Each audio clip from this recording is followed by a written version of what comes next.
Folks, we are back again. The second edition of Unfiltered. And let me tell you something before I start. Minion, look, I have 3 shows running online, and let me let you understand right now that the bottom line of all of them is nation building. Whatever it is nation building. So let me just give a small advice to people who don't give a hoot about nation building. People who are not obsessed with building this nation.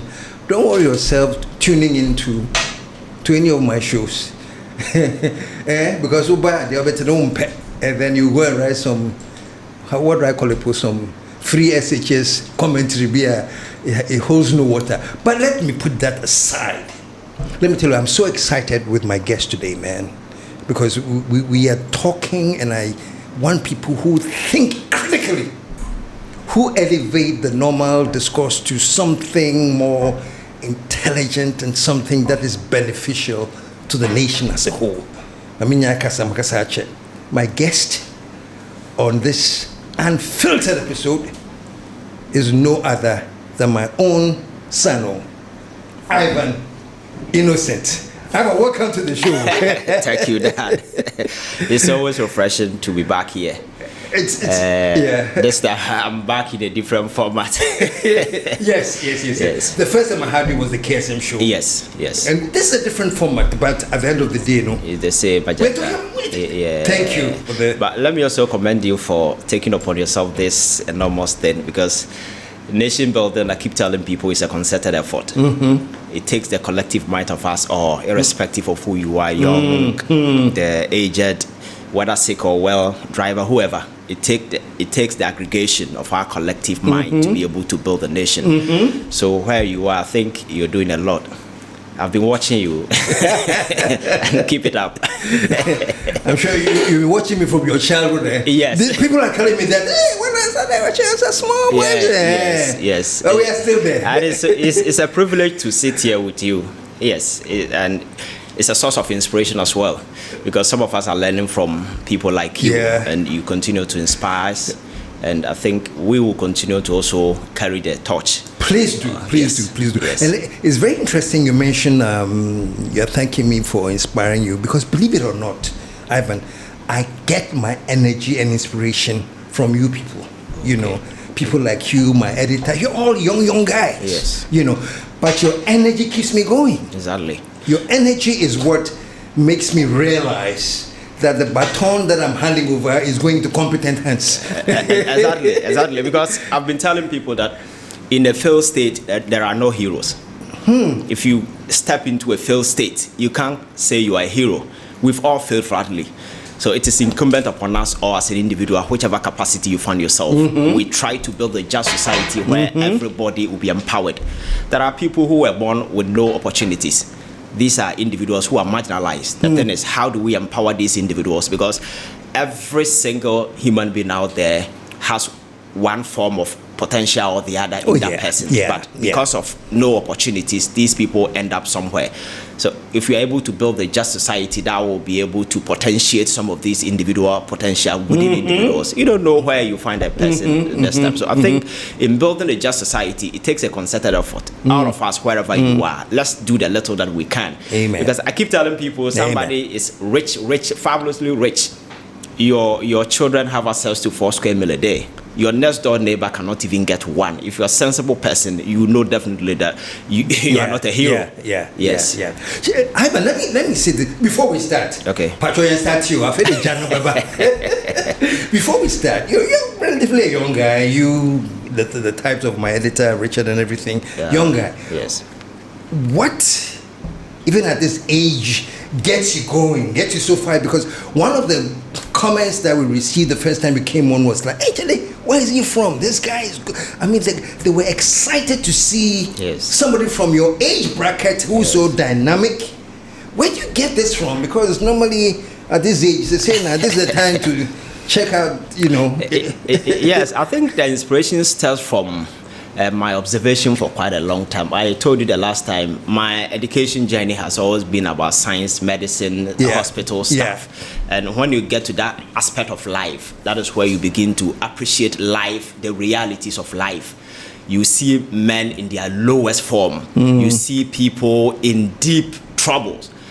You get to a point where there seems to be no other or any way out. You understand? At that point, you realize that systems and institutions that are supposed to offer comfort and some kind of assistance to these individuals, you don't find them. So some people, they are just there. Sometimes, if you are lucky, you may leave. If you are not lucky, you may not. Yeah. Some people may come to the hospital. They can't even pay their bills. A whole lot. The system is structured at the top in such a way that it doesn't prioritize some of these things. Over the years, if you look at some of the things that we finance in this country, you realize that some outside the radar of common sense, but we continue to push some of these things. So coming from that background and having that hostile awakening to some of these things, I felt that there is the need for us to drive the conversation to that particular arena, that it is not everybody who is living a comfortable life. There are a significant majority of our individuals out there and that's who are going a significant majority. Yes, who are going through a lot, and that there is the need for us to shift policy, drive and attention to these areas and with necessary interventions. What were some of the lowest points you saw people in that triggered you to go on this tangent? Like, give me maybe just an example. Yes, for instance, I was at the ward with this woman, some say around 35. She just gave birth, and I think she undergone what you call cesarean section, and there were post-surgical sepsis.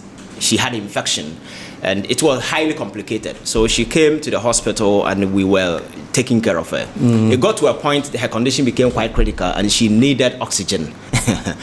I walked through the entire facility. There was no single oxygen. Wow. Eventually, the woman died. Oh. If we had oxygen at the time, probably.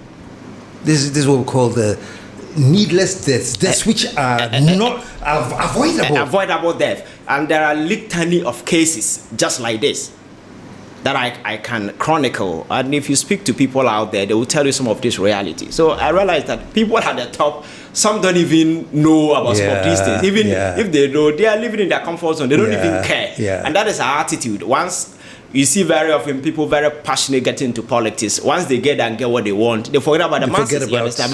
I think life is supposed to be simple. Life is about making significant impact. It is not about the number of estate you own. It's not about the number of cars you own. It is about making significant impact on a human being.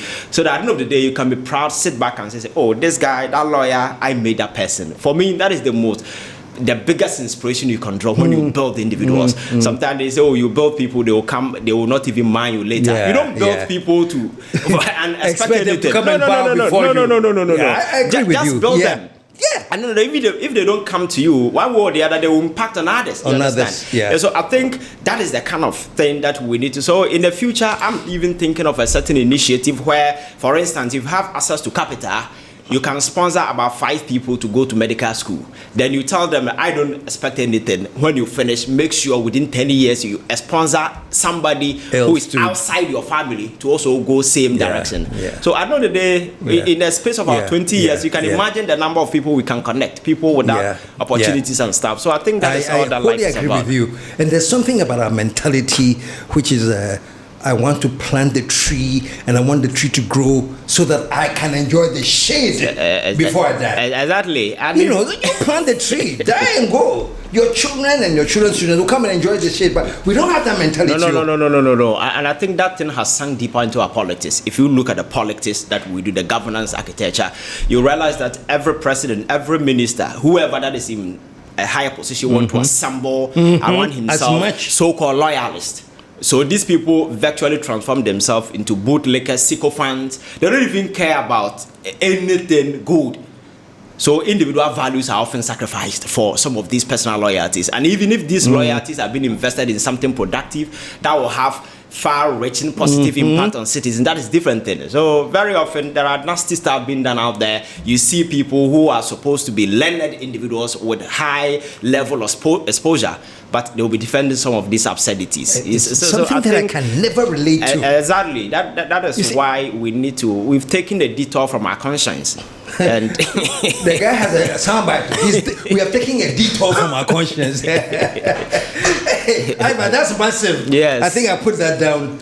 We are taking a detour from our conscience. A sharp one. So values, moralities, those kind of, we don't give a damn about those things anymore. These things have been trashed. Ivan, how do we bring them back? You know, there's this US expression that I like using a lot to say, the bus has left the station. Yes. Where they are called. Yes. You know, these values, these ethics, this integrity should we just say that they are gone? How do we bring them back? Can we bring them back, and how? Yeah, I think yesterday I had a conversation with an old man. We were having some conversation, and he asked me, and I told him that to educate a fool, you must first unscript the person. You cannot start by educating a fool. What do you mean by unscripting them? Because for somebody to get to the point we can describe that person as a fool, it means he has consumed a lot of dirt into the brain. So you need to clean it up before you insert new stuff. Because if you leave the dirt there and try to build up, the dirt inside may corrupt whatever good thing you are. So that's the problem we are facing. Exactly. That we are trying to educate people who are not thinking. So the thing is that the last time I told you that if you look at the exposure people very often get to in this country, it's been like you wake up in the morning, you listen to the radio, NDC person sitting, MPP sitting person there. Yeah. So they create confusion, a pool of confusion. So the listener is unable to distill which among these people is telling the truth. Yeah. So the Ghanaian youth has grown out of this grand confusion. So making informed political choices and other stuff becomes something that is exactly. So when you cannot have access to information, then you claw back and resort to emotions, that family alliances, ethnocentric allegiances, this kind of stuff. So when those things comes in, at the end of the day, you know, the actual line of fine reasoning, common sense and logic, which are supposed to be the critical fiber, which should spell whatever political choices that we make, we deviate, we become emotional. So at this point, that is what we have become in this country, the young people. So very often there is certain nasty stuff going on at the hub of government. You, as a normal human being, you know, so this is wrong. But you see human beings defending it. They've taken a detour from reasoning, common sense and logic and rather acting based on emotions. You understand? So I think what we need to do at this point in time, that is why I started by commending you for what you're doing, because we have to. I mentioned unscript. Unscript means we need to re-educate them by distilling those things. As we speak, the sense of nationalism, patriotism, and those kind of stuff is no longer with the Ghanaian. It is about getting to power and amass as much as you can. We have weak institutions. There are no punitive sanctions. You can easily get away with it. So we must begin to instill this sense of nationalism and patriotism in the average Ghanaian and let them get exposed to politics and say, hey, politics is nobody's business. It is our business. You cannot sit aloof and watch other people destroy their state, because that is our estate. See Ghana as an enterprise. You have a stake in it, I have a stake in it, just like our individual, just like a company. You have a share, I have a share. So if you sit aloof and watch few people destroy it, it is your future that is on the line. So we need to come together. You don't need to be part of government by holding a position, but you can do so by being critical, being very vocal, following what is going on, offer constructive ideas. What has to be done to shape this particular thing? If people in power wake up a day and they realize that there is this unism among the folks down here, irrespective of where we stand across the political divide, and there is this pressure on power bearers, trust me, they will sit up. But if I'm sitting up there and I realize that, the people are fighting among themselves. Let me pick your brains on this. Okay. What you're talking about has happened before. Okay. I mean, way back before you were born. I remember when I was back in then when we had secondary schools, it wasn't SHSO. Okay. There was a sense of patriotism. I remember when Kutu Chempong came into power and he declared that Operation Feed Yourself, let's develop the Wenya irrigation project and grow our own rice. Students volunteered in our thousands. Yes. To go to Dawenya, say, you see irrigation. Yes.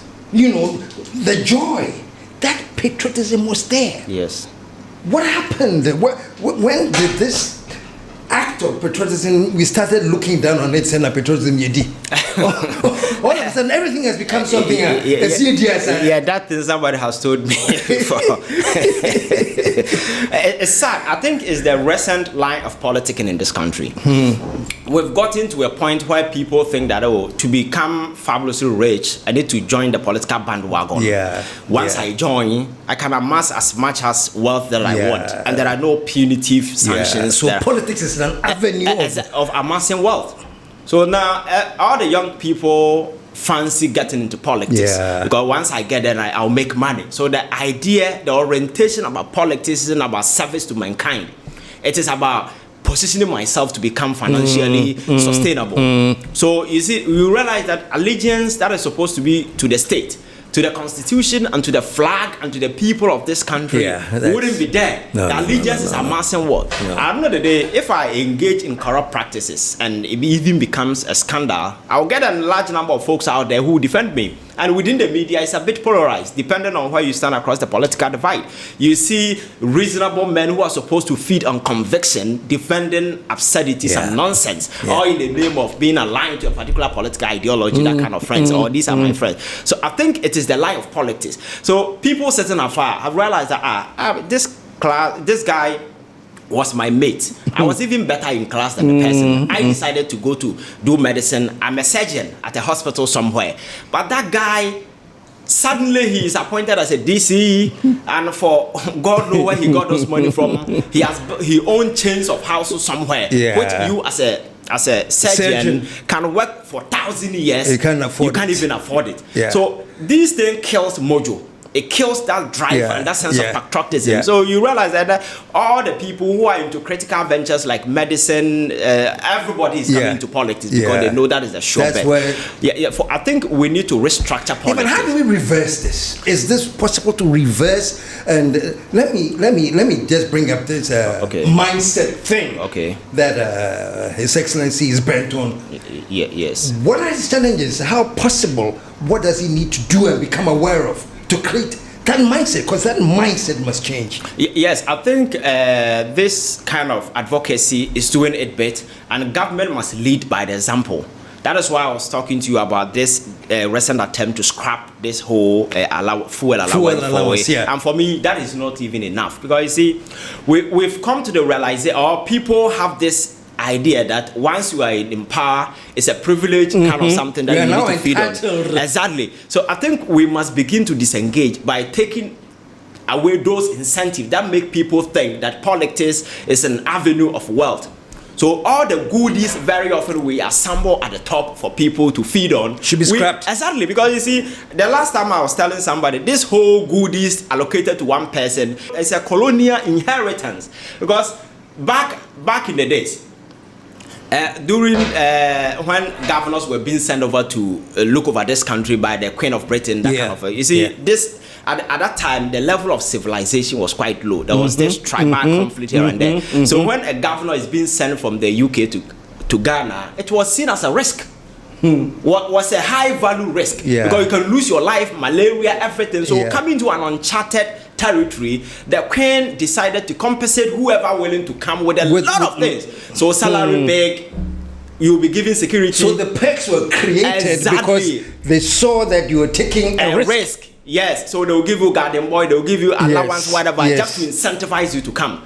But when we took over our own country, our own destiny, we did not allow those things. We didn't realize that those things were colonial inheritance, that there was the need for us to kick those things.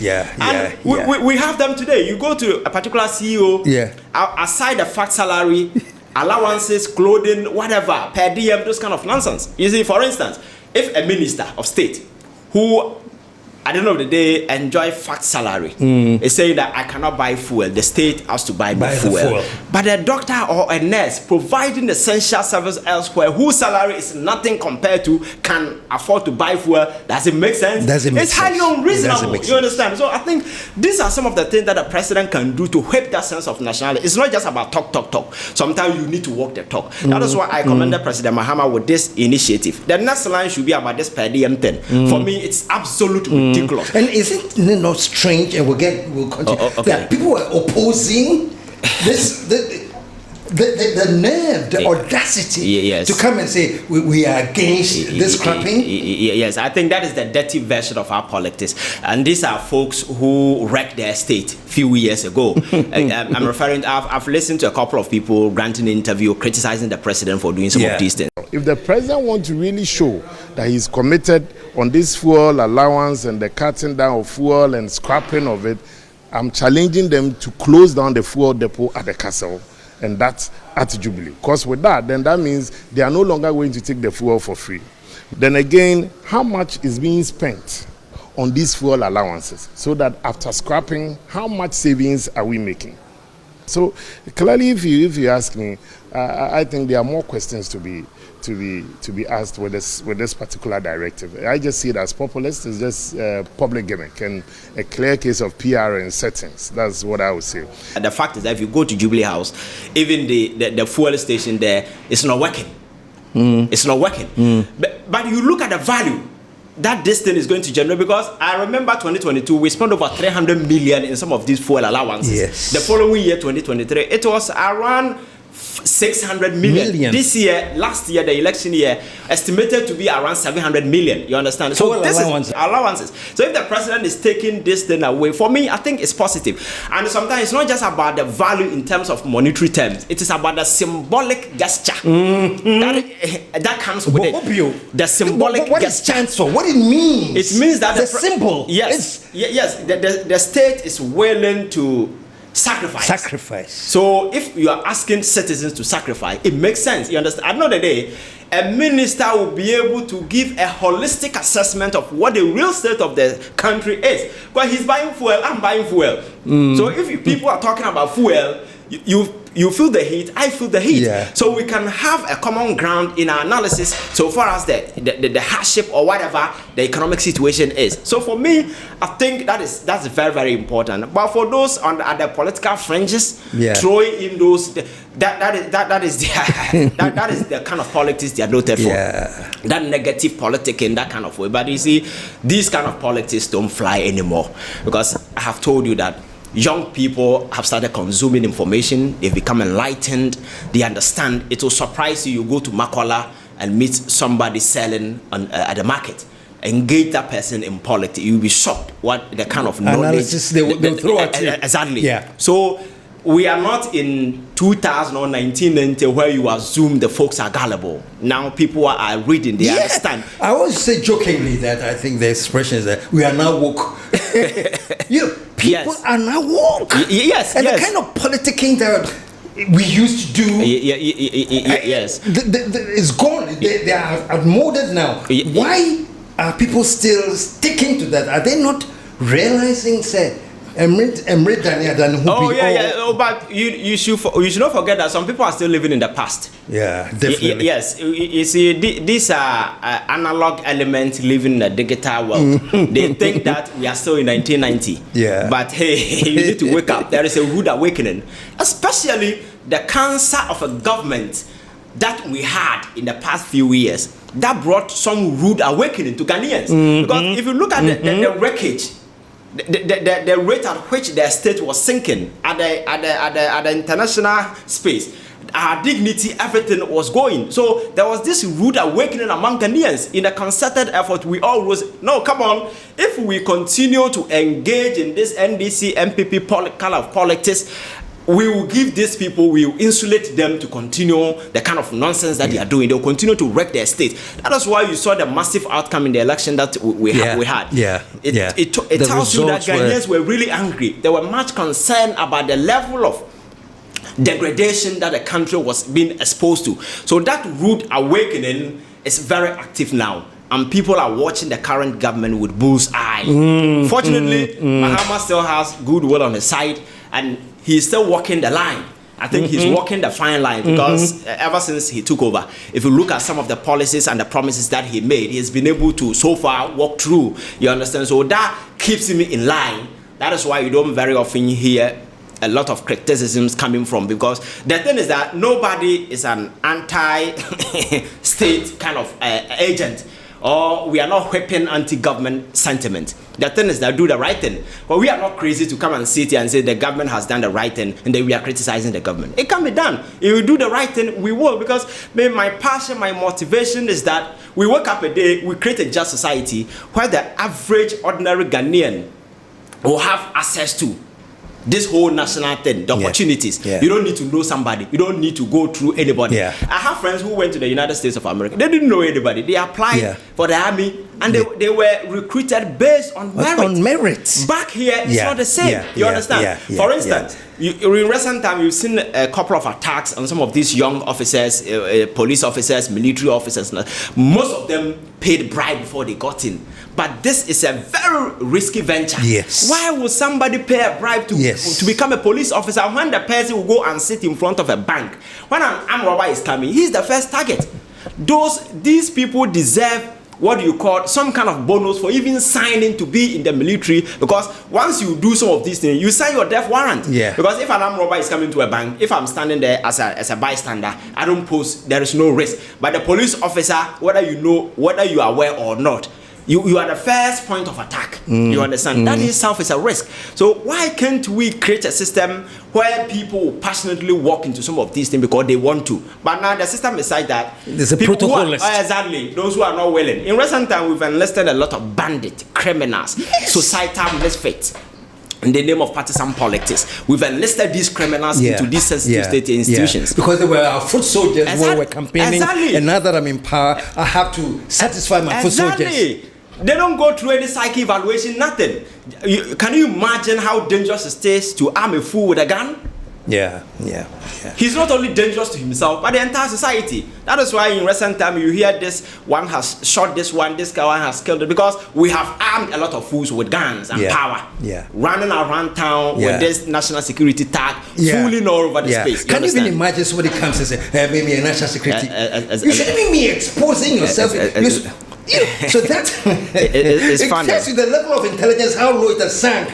And the one thing that is missing from our intelligent organization is wisdom and intelligence itself. It's missing from the intelligence organization. Because there is nothing intelligence about some of these things.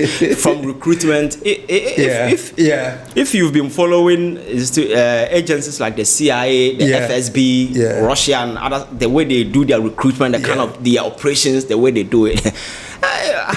You hardly will find somebody that this person is a CIA person. Even I was telling somebody the last time, even the movies we watch, where in a crowd you see that the most handsome person, well-dressed person is the CIA guy. In reality, that is directly opposite. Because if you are walking among people, there is something they call nondescript identity. You present yourself in such a way that if there is an emergency and people are asked to define or to describe whoever, they won't get anything to describe you. So that is directly opposite of what you watch in the movies. That is what intelligence organizations are supposed to be. But here people... we have to recruit those who are base, who supported us, whether they're intelligent or not. So, I mean, great. So this whole idea of mindset, re-engaging Ghanaians to start rethinking. And we have talked about a few things like this scrapping of fuel things. Is that the starting point? Yes. For me, I think that is the starting point, because, like I told you, when it comes to this advocacy, it has been in play for quite a long time, even before the elections. So Ghanaians are consuming, but we've gotten to a point. Hey, the government that is in power, what are you also doing to synchronize with what we've been committed to?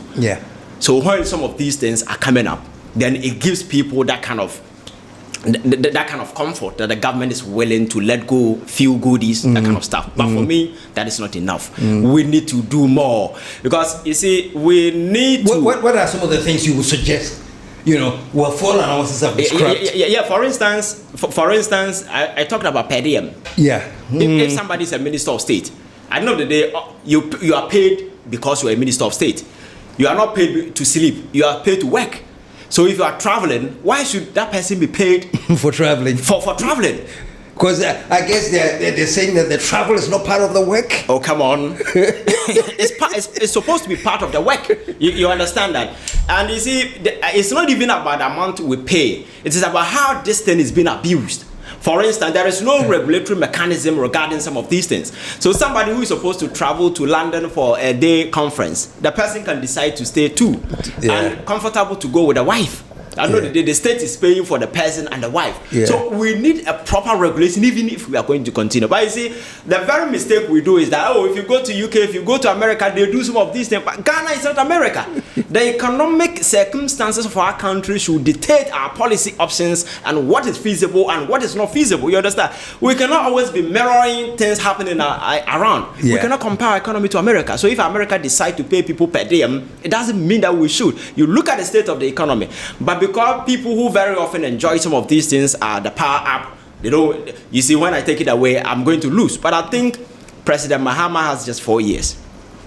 That the only thing he can leave behind is a legacy that will transcend beyond generation. I'm urging him to take a bold step, and some of these things, scrap it once and for all. Even if he's not going to scrap it, there should be a strict regulatory mechanism that will be revolving around these things so that people don't abuse it. Because these monies can serve a significant number of jobless young people out there. You understand? There are a lot of people who wake up a day and their life is full of frustration because there's absolutely nothing for them. You understand? We can use this money to create opportunities, incentive. There are those we can support. And it can do a lot of stuff. But the people who have it all are the very people we are packing up. At the end of the day, they are also abusing this whole thing. So it makes it look like if you are in power, hallelujah. You understand? But power cannot be. You're supposed to be in servitude. Governance is supposed to be about managing the welfare of the people out there, the gullible folks. So at the end of the day, if you are engaging, we are talking about how many people have been elevated from poverty. How many opportunities have we created? It is not about how many houses a politician has been able to acquire, how many properties you've been able to, that kind of stuff. I think that narrative we need to shift, and that shift must be radical. And we need somebody at the top to lead this radical change, because that is the only way that will drive this sense of nationalism. What do you see will be the problems of the person at the top? Okay. Because obviously, trust me, right now the MPP have put their face that we are against this, you are against this. Yes. You know. You'll be surprised how many people are also part of the NDC who may be against it but can't speak because of the way the politics is. So what is the challenge for Mahama, knowing that even from within? Yes. I think, you see, if you're president, I think you must stick to your conviction if that conviction is positive. You know what you're doing. Like, you have full grasp. Unfortunately for Mahama, he's been president before, and he has had the opportunity of coming back, and he's the most experienced person to take over the reins as president, because going back, sitting, learning from your mistake and coming back. So there is no single decision that he cannot take. You understand? Everybody in his government was appointed by him. Yes, you have this internal opposition, that kind of resistance, but at the end of the day, it is you, the president, people will judge. You understand? So if you believe in what you're doing, you have proper conviction, you know, I'm doing this for the sake of good. It's not about being accepted or somebody being in agreement. No, it is about the ultimate outcome of what you decide to do. Is it going to have an impact on the life of the people? Are people going to accept it? Because you see, this whole sense of governance, the mistake people do is that when we set up government, people think that, the government is in place because we have military, we have police, we have governance, democratic institutions are never protected by the security. It is protected by the trust and confidence citizens repose in that establishment. When that trust and confidence is gone, you are dead. You are dead. So you must always do things to sustain the trust and confidence. You understand? And doing some of these things are some of the ways you can sustain the trust. Because citizens are very reasonable people. Let me take you back to Seoul. I've forgotten the year, but there was a time South Korea went for a loan from IMF. The state actors were doing everything right to put the money into good use, but things were not going right. The citizen realized that, the government is really committed to our cause, really committed to our welfare. He's having challenges paying this debt. So we as citizens, we are going to help. So if you go to Seoul, people line up in the street of South Korea, brought their money, gold, diamond, everything to government offices. They gave it to government, go and pay the debt. That is the biggest form of defense, a citizen parting the government at the back in the form of some of these things. You understand? Do you see something like that ever happening in Ghana? It can if we change the drive. It can if we change the narrative.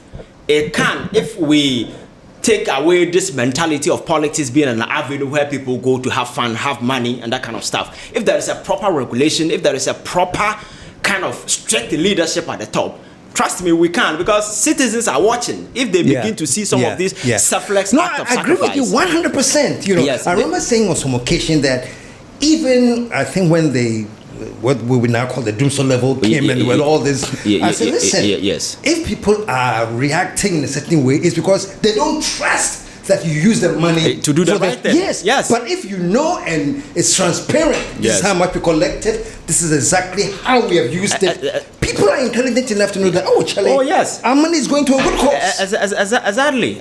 And that is the problem. You see, some of the folks in power don't even think that they are accountable to people. Some think, I'm here because the president is my friend and he appointed me. Because I've gone to school abroad. Because no, come on. You are not there because you are the finest brain in town. It is an opportunity to come and serve, you understand? So very often you see this aura of arrogance, this inflated pride, this fragile ego among people. It's a minister, you can't even criticize him. A couple of times I've seen ministers sitting on platforms insulting people here and there. You remember the famous case of who said Kyei? I don't know. Yes, sir. What is it? Hey, you don't know. Who is your government? What do you mean by Kyei? What do you mean by Kyei? I'm a citizen. When you sit somewhere and behave like you are talking to your co-equal, am I your co-equal? The minister was such an infantry that somebody said Kyei. But that's what you're talking about. Yes, you're supposed to be in servitude, working at the behest of the collective good. I'm not talking about the collective wishes, but working at the behest of collective good. That is what you're working at. So we must always be in sync with people. So the last time I was telling you that if we come to the realization and people in power realize that the relationship that might exist between power and the people should be intellectual kinship and mutual respect, some of these things will go away. They will do the right thing. Because at the end of the day, if you don't perform, you will not, a gun will not be put on your head to even resign. Conviction alone will ask you, hey Charlie, I've messed up, I need to resign. Let me go. In recent time, we've seen a couple of such resignation coming from UK when many of their prime minister resigned for some flimsy reasons because they broke the trust. We can't say the same here. People mess up, and at the end of the day, we have a cahoot of media people defending all this nasty stuff. Some don't even understand what they are defending, but in the name of something has been given to them, they do all this nasty stuff. So I think we need to restructure this whole understanding of governance from the top to down. Now people are very receptive, very assertive, and they are watching. Don't think that you are dealing with gullible folks. Even if the government makes a sign, the people can interpret. You understand? So I think if we accept this reality and we all play our role as we are supposed to by not trying to cut corners, cheat people, if we collect taxes, we are very sure that the government will use taxes to do these things. If I'm paying, I would not and be. That key thing you mentioned is this trust. Exactly. You know, for people to have trust and confidence. And I've said it sometime that even the appreciation of our currency was because the market was getting signals that changes happened. Exactly. There are signals that the market reads, that people read. We read. Yes, it's very, very important. And unfortunately for us, there is something that people are not paying attention to. If you look at the sub-region, you realize that a lot of the countries are swapping democracy for coup d'etat. It's because people have lost trust. They have lost in trust. Democratic institutions. That's the key thing. They have lost the trust. Exactly. Because the whole constitutional democratic architecture has turned into some kind of a Ponzi scheme that has been exploited by some unwitty folks who think they are smart. You understand? So it's like a Ponzi scheme that is being run. So looking at how it is impacting negatively and people get away with crimes, people steal, amass wealth to themselves, people massage constitution, then we should go for the other option.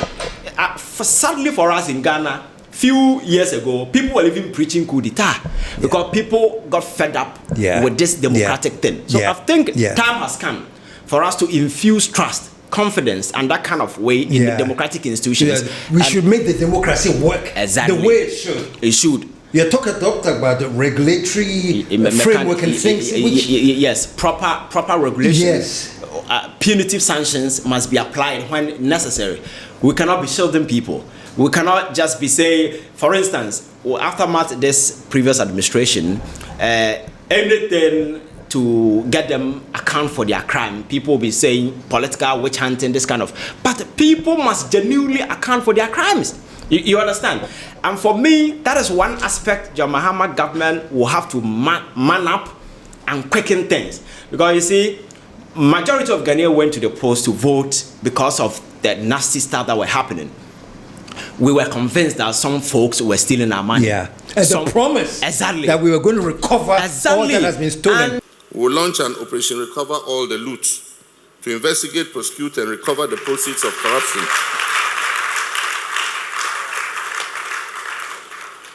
To investigate, prosecute, and recover the proceeds of corruption, no person found culpable will be spared. But let me say that the sword of accountability will cut both ways, against both past and the present government. That energized a lot of people to vote. Yeah. So time has come for us to walk that particular talk. We cannot just be swayed or our mojo be swayed because there is a backlash. That backlash will come. Yeah. But I'm saying that if you know that this person has done this and there is enough evidence to prosecute that particular person, we need to, in order to infuse trust. Some have said that the vim, they are not feeling the vim. Is it because the law is procedural and it has to take their time, or what? Because this loot recovery thing, people have said they wanted to feel that it is happening, and they seem to think it's so slow. They will say, but there's what do you call that thing? Scholarship Secretariat. Yes. What is happening with that? What's your view on that? Yeah, I think one thing, the criminal justice system doesn't always align with public sentiment and public rage. Okay. Because when I'm expressing a rage and some kind of sentiment, it's quick. Hey, go after them. But the criminal justice system takes time. You cannot just bundle people, take them to court, and then prosecute them. It takes time to gather evidence, not just any evidence, but substantial, those that can stand the test. Yeah, beyond reasonable at the court. So it takes time. But you see, there should be a move to sustain that particular trust in people that this thing we are on course. But if there is no flow of information, people are not hearing anything. I keep telling people that, you see, one thing people don't realize that in governance, you don't create a vacuum. Once you create a vacuum, people will fill it for you. In governance, you don't create a vacuum. Once you create a vacuum, I want it in practical terms. What vacuum do you sense has been created? So for instance, people are amping for prosecution. Something has to be done. People have stolen our money. Yeah. And then there is zero information regarding prosecution. Nothing is going on. Then people... There's a vacuum there now. There is a vacuum there. People, we said it. MPP and NDC are the same. They are you scratch my back, I scratch your back. Because you created a vacuum. Because if you create a vacuum, people will fill it with cynicism, propaganda, and you cannot control it. The last time I met one of the big politicians, he was telling me, he doesn't own a Facebook page. Somebody has created a page in his name and is exploiting people. I'm saying, you can't blame the person who has created, because at this age and time, you're supposed to have a Facebook page.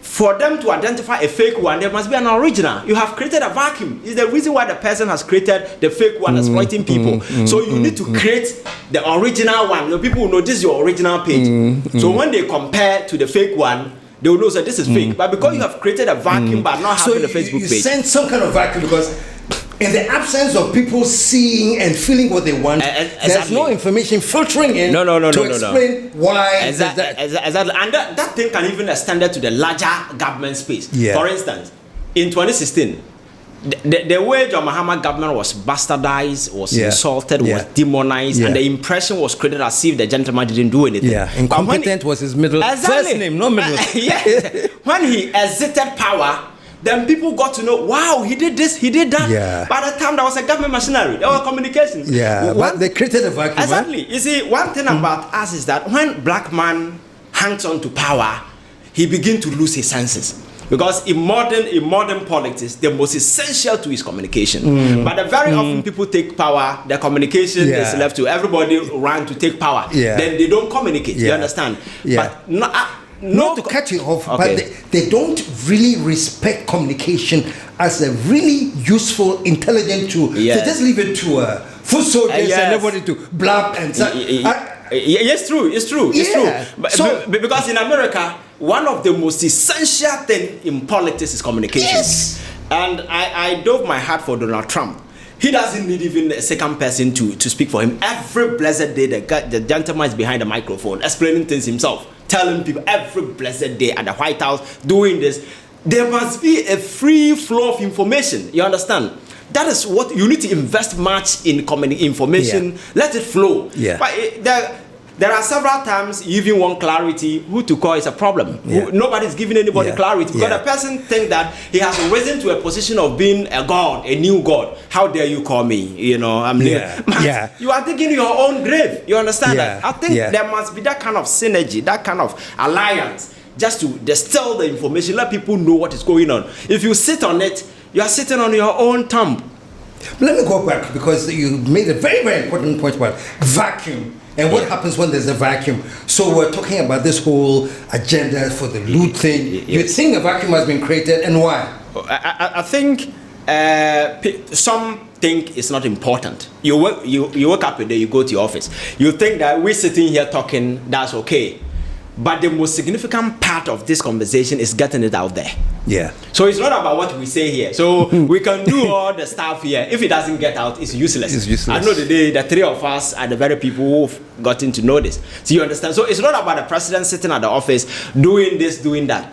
It is about getting the information out there for people to know. And how do you disseminate this information with some kind of how that people can have access to wherever, whenever, and wherever people are, they can have access to. That is the problem. And for me, you see, people don't do this thing deliberately.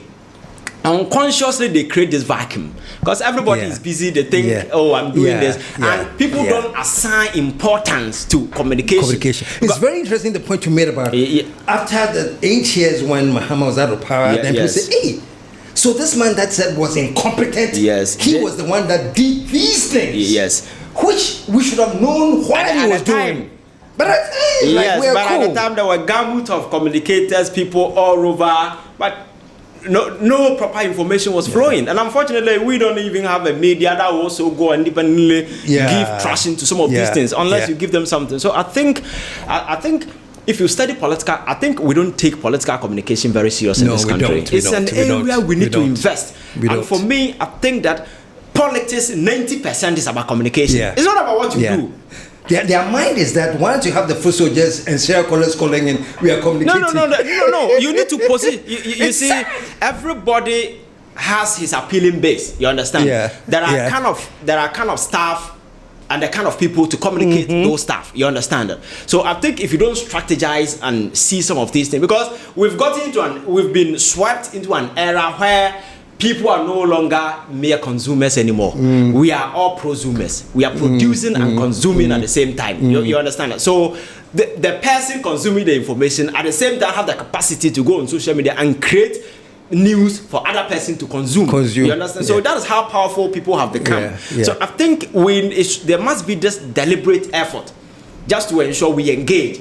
Decentralize this whole information kind of distance so that people will get to know what the government is doing. Same thing happened to MPP when they were in power. You understand? Communication gap closed. People were busy, arrogance here and there, flirting here and there.